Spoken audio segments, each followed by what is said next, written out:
It's going to be quite difficult identifying Israel by focusing on the Israelites taken into Assyria and Babylon. And this is why.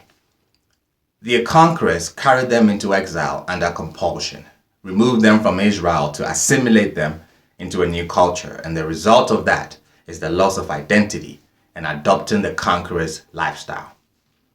Their enemies removed them from Israel to assimilate them into a new culture, thus losing their identity and adopting the conqueror's lifestyle because they were taken away as prisoners. That is important. The problem with slaves is that they lose their identity and they lose it fast. These are the first things the slave master strips off his victims. So there is no remembrance of their former self. Name and language are the first to go, and in place is a new identity that actually belongs to the slave master. We are given a narrative in the Tanakh about the stripping away of the people's identity after the Judean country fell to the Babylonians. Then the king said to Ashpenaz, his chief officer, to bring from the children of Israel, from the royal seed and from the nobles, youths in whom there is no blemish, of handsome appearance, who understand all wisdom, who are erudite in knowledge, who understand how to express their thoughts, and who have strength to stand in the king's palace, and to teach them the script and the language of the Chaldeans. Now there was among them from the Judahites, Daniel, Hananiah, Mishael, and Azariah.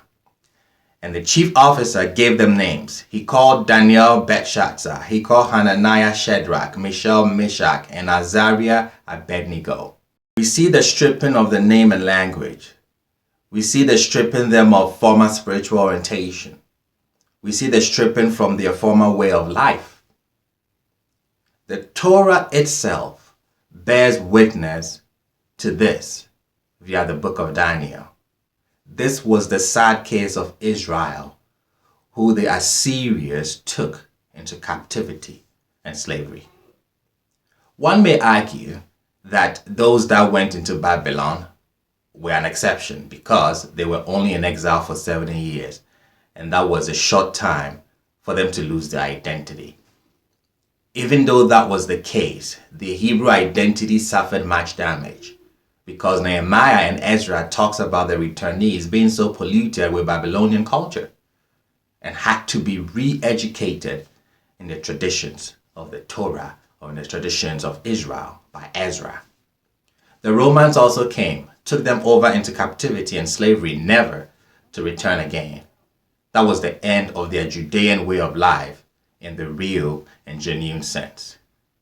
Majority of what we see about the Judeans is but a mere shadow of the real deal because these suffered a double whammy of identity deflowering.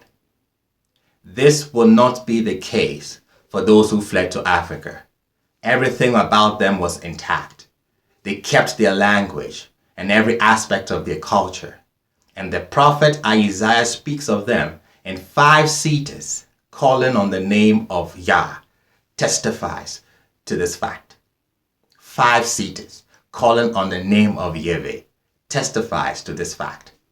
This is the importance of the Hebrews in Africa. They still have the pre-exilic customs and traditions. You start from this group and then find the rest. Pre-exilic Israel is the measuring stick, not the other way around.